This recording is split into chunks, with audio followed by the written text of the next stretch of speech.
Hi all, and welcome to our live webinar on the Seraphim Space Index Q124. I'm pleased to welcome Seraphim investors Dr. Maureen Haverty and Lucas Bishop, who will be discussing their findings from the previous quarter. Hi both. Hi Leah, hi everyone. As usual, we'll run this in a Q&A style, and this will allow Maureen and Lucas to highlight their key findings. But we always want to hear questions from our audience in case we miss anything, so please post them in the chat and we can pick them up towards the end of the interview. So Maureen, we'll go over to you first. This quarter, the Seraphim Space Index introduced new features, such as the interactive dashboard covering space deals since 2017, and the new What You Need to Know section highlighting all of the key trends. How did these enhancements aim to provide valuable insights to other investors who are trying to navigate the dynamic space tech landscape?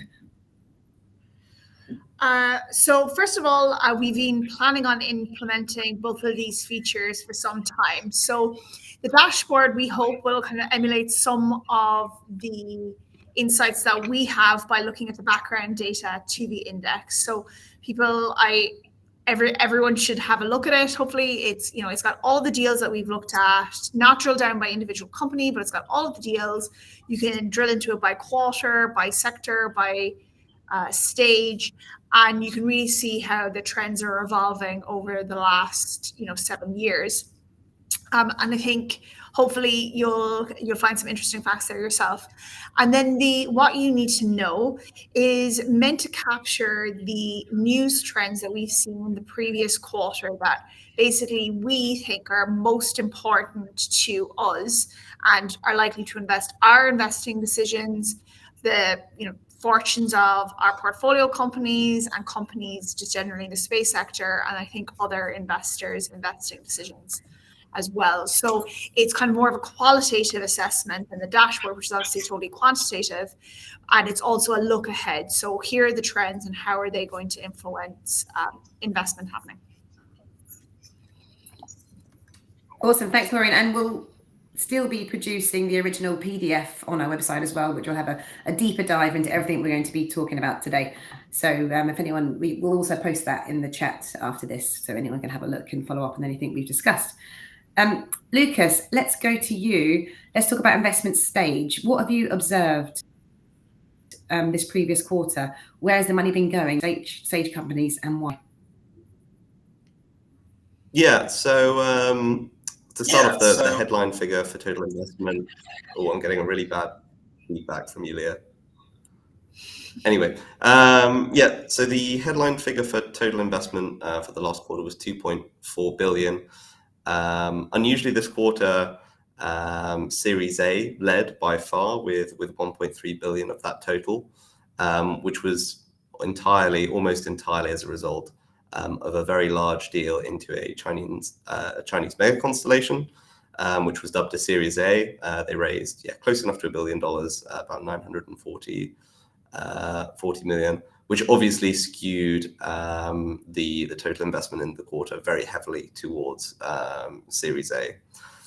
If we exclude that deal, you get a more typical profile of investment with slightly less investment at the earlier stages, at seed and Series A, and increasing as you get to later stages. That was pretty much the case all the way up to Series C. And what we did see this quarter was that Series D plus was relatively down.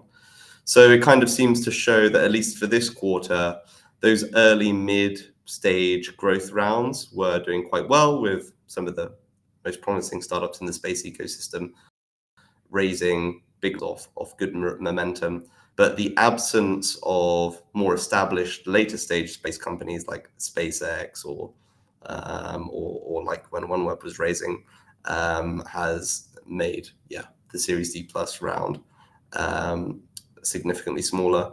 In terms of the total number of deals, Q1 saw the most early stage deals of any quarter, surpassing the previous one. So Q4 last year was 67 deals, this quarter was 83, and also worth mentioning that last quarter was also a record setter. So kind of in summary, lots of healthy early stage deal making activity, stage investment, kind of stage growth rounds.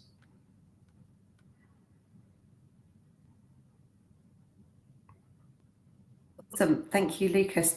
Maureen, the Seraphim Space Index this time recorded a significant upstick in investment this quarter, reaching 2.4 billion. What factors do you think have contributed to this sustained recovery?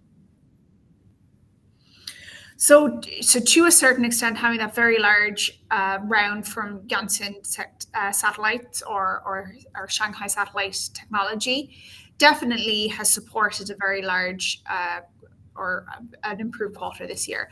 However, Europe was up versus last quarter, so it's not just that company. And on the other hand, we did see a slight fall in the US. So, we analyzed the data. Q1s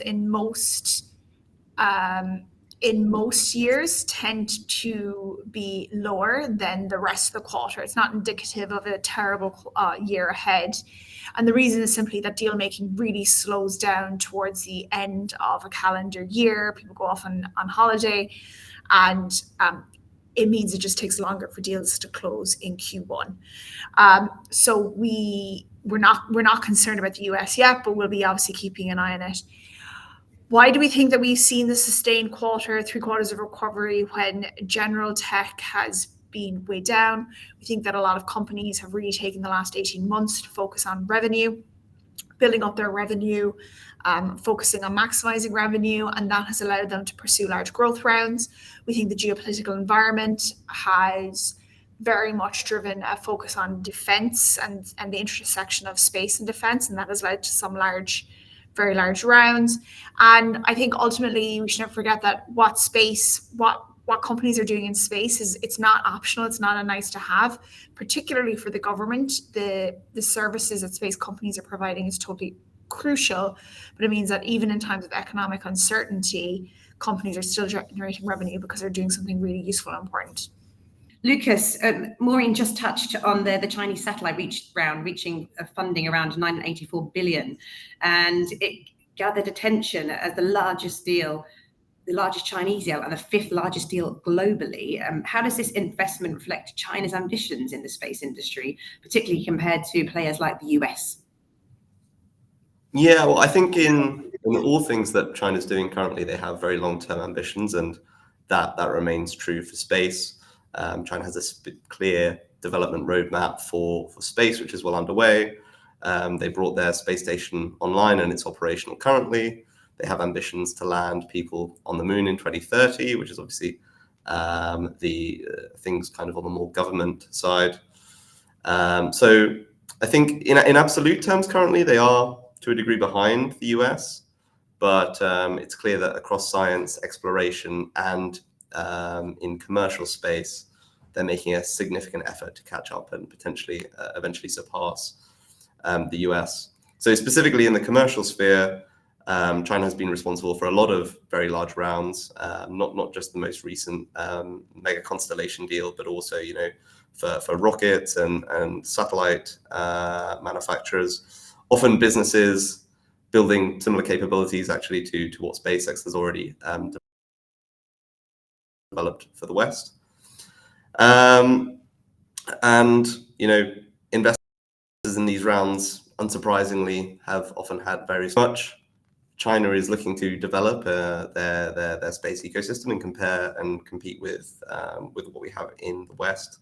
And I think in the longer term, inevitably, if you look at the stages that these businesses are at, the mega constellation is early in its constellation deployment. Their launcher businesses are doing hopper tests. I think we can only anticipate that the amount of investment going into these businesses is going to increase because they're not yet at that scale-up phase. So I think we can see that coming down the line quite shortly, really. Do you think that this one investment has kind of skewed the figures, as it's the first time that we've seen kind of an Asian deal leading the world? Do you think that's something that's happened? I think generally the larger deals inevitably have skewed previous quarters to a degree, or just contributed meaningfully is what I would say. And that's the case in this round, and I think it will continue. I think increasingly these large Chinese deals, which I'm sure there will be more of and very likely larger in future, I'm sure they'll continue to drive investment figures quarter to quarter. Thank you. Maureen, can you explain of the reasons behind Europe's 100% increase in investment, which contrasted with the US's 40% decline compared to our previous quarter recorded? Yeah, so I think, first of all, Europe had quite a weak quarter in the last quarter of 2024, I think, or 2023. I believe only 200 million was invested, so it's 400 million this quarter. I think, but Europe had some very strong quarters during 2023. Strong quarters tend to be driven by growth rounds. That's just because 100 million into a single round is the same as $25 million seed or Series A rounds. So growth really has a distorting effect, or most capital is deployed through growth. So, and I think one of the things that we see in Europe is that there are plenty of good growth stage companies, but not a never-ending number of them. And similarly, Europe does not have as strong a growth investor base as US. And those two factors coming together mean that you can have some really great quarters and you can have some very poor quarters where there really were not many growth stage rounds happening. Whereas in a more developed and mature market like the US, with more growth stage startups and certainly more growth stage investors, you tend to have less variation quarter to quarter. Now, the US did have a very strong quarter at the end of last year. So that fall, as we said, could just be, coming, New Year blues or something.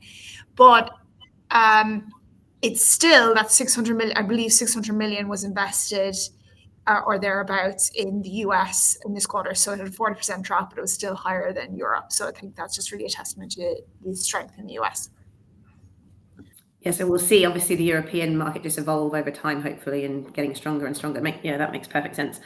And if anyone from the audience has got questions, please ask them to the guys. They're happy to pick those up as we go throughout, if relevant, or at the end. But I'll go back to Lucas.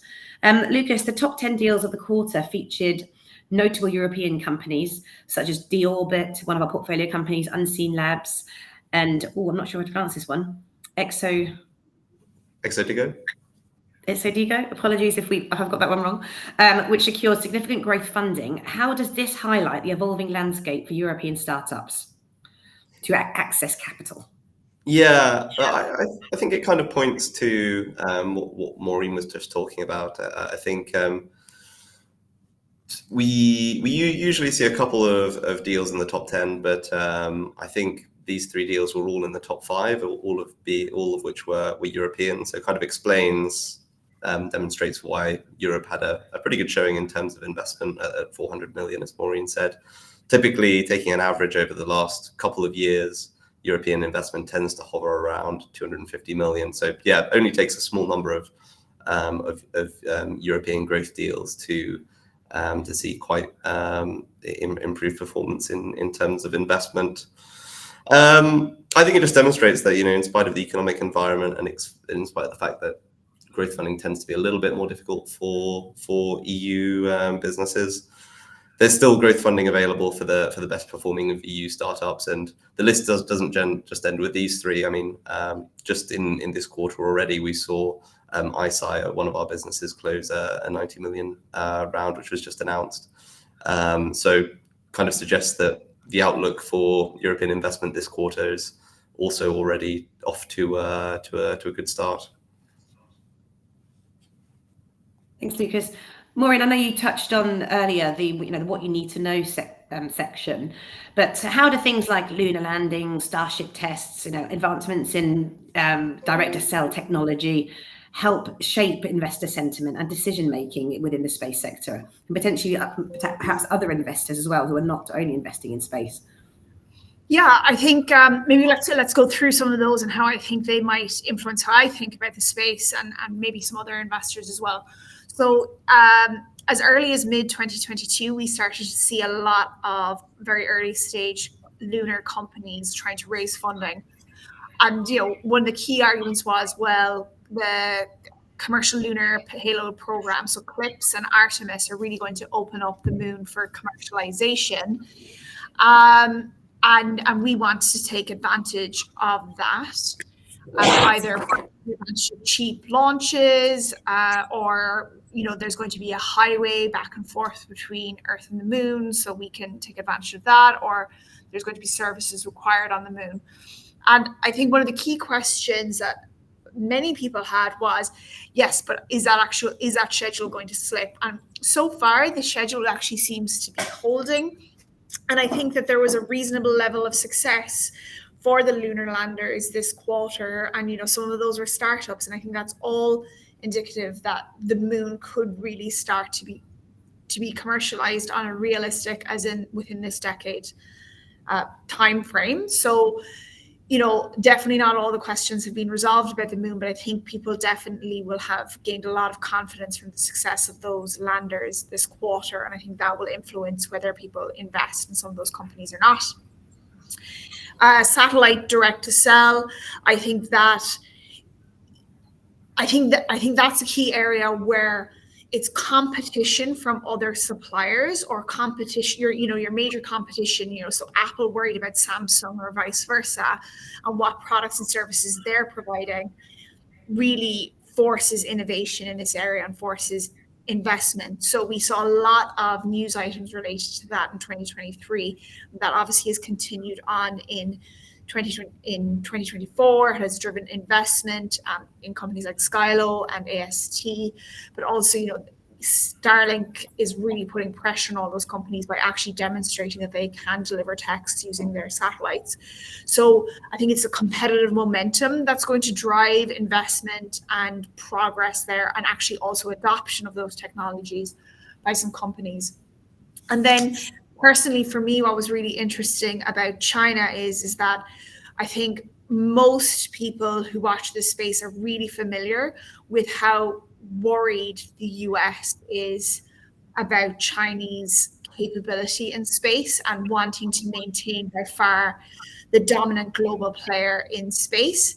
But it's interesting to see that some of the investments, such as in Shanghai, they're really trying to mimic technology that already exists, is well deployed, is well commercialized, for example, through the Starlink's communications constellation in the US. So sometimes I think we can, take it for granted that China has already caught up or is putting the US under severe pressure, and it certainly is, and it's certainly driving a lot of investment in the US, but actually it's also trying to compete with the US is really driving investment in China. And I find that kind of interesting as well. So do you think they'll be able to compete in the next recent years? Do you think that's something that's possible? I think it's certainly possible, but I do think that the US government finds that to be such a threat that I think that there will be very significant, has already been very significant investment to try and maintain a US lead. There could be sectors where China probably is better. For example, they seem to devote more time and energy to actual, satellite weapons or in-space militarization, and than the US. So, for example, they might be investing heavily there, whereas the US might be investing more in defending against the threats rather than trying to be the threat themselves. Yeah, interesting. Thanks. And you mentioned Skylo, which is a company that you recently invested in. Exciting. And that was something that you've been tracking, I think, for a while. Yeah, I'm sure anyone who's watched any webinar will know that when I'm asked what do I find most exciting is direct to cell. And that's for lots of reasons. I mean, everyone has a cell phone. So the market is very large. Cell phones are replaced very frequently. So it's fast. It's a fairly fast cycle to enter the market. Obviously, some of the world's largest companies are involved in this, so they have plenty of money to spend if it's an area of interest for them. And then longer term, certainly not with current generations of iPhones or with current generations of satellite constellations, but longer term, satellites that can communicate with, cheaper mobile phones could potentially open up communications in areas that have been traditionally underserved, such as Africa or Asia, and being able to provide low data rate connectivity there using cheaper mobile phones obviously would kind of be the holy grail and would open up enormous new markets for any of the satellite communications companies. Yeah, fascinating. Yes, huge potential there. Lucas, do you want to talk a little bit about your predictions for any potential trends coming up in the sector over the next quarter? Yeah, so I think early in this quarter we've already seen a few deals coming through. The ISI deal again, indicating that maybe there might be some good European growth deal making coming up. In terms of other projections, we're continuing to see a trend of recovery, both in terms of the number of deals and total investment. So hard to give a hard projection, but I think we have a positive outlook really for the next quarter and for the rest of the year. And you, Maureen, you may have touched upon it already, but anything you? I think that we're going to see more Japanese corporates involved in growth stage investing. So we said this at the end of last year. There were lots of rounds where the Japanese corporate investors, Mitsui, Marubeni, Mitsubishi, Toyota, was a significant player in a large growth stage round. And obviously that's continued with Marubeni leading the Orbits round. And I think certainly the appetite from those Japanese corporate investors is they want to do more space, not less. So I think that could be an interesting trend to follow. Thank you. And if anyone has any questions you'd like the guys to answer, please post them in the chat and we can come to those shortly. I don't know if anyone wants to talk about SPACs or not, and if they think that they're dead, or is there any potential that SPACs coming back? What's your opinion on that, Maureen? Okay, so first of all, I think that some of the companies that went through a de-SPAC are dead, or at best will be taken private. But bankruptcy is obviously something that looms over a lot of them. There have been a lot of publications and information in that.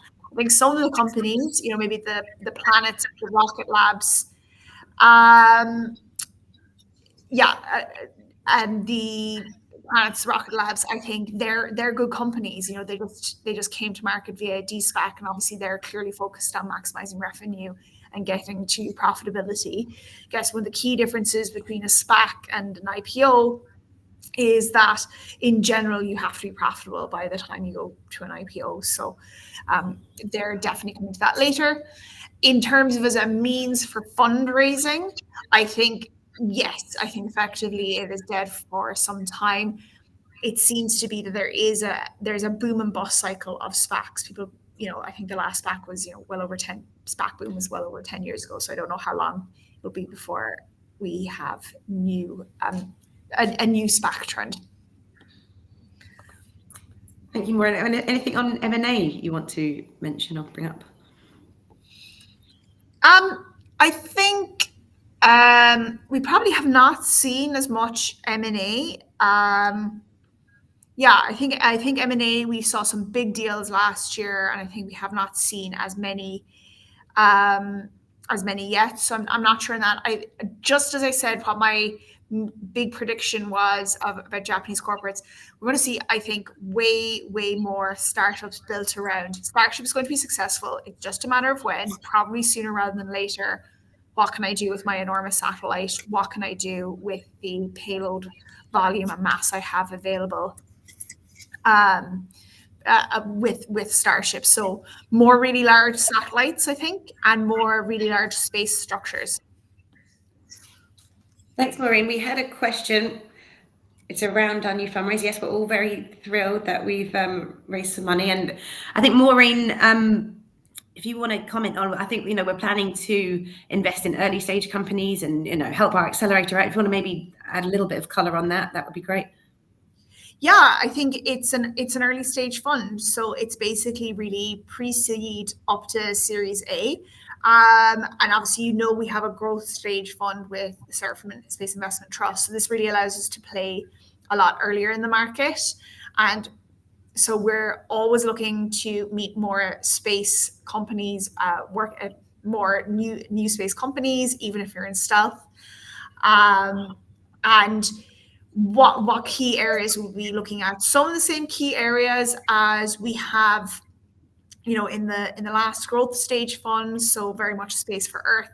Some of the new things like more of the in-space economy as the space market has grown, manufacturing in space, R&D in space, and then we'll be taking a look at maybe some of the longer term opportunities, although we won't invest in all of those. Thank you. Well, I think come 5 o'clock we've run out of time, but if anyone has any further questions, we're happy to pick them up following. This is recorded and will be posted on our website and on our LinkedIn, and you can post any questions there, and the guys can pick them up after. And also, yeah, any early stage companies, like send them through to the team, and they're happy to have a look. So thanks to everyone for listening today, and check out our index on our website, and please have a go at our new platform. We'd be happy to answer any questions on that as well. Thank you, everyone. Cheers. Thanks. Bye. Bye.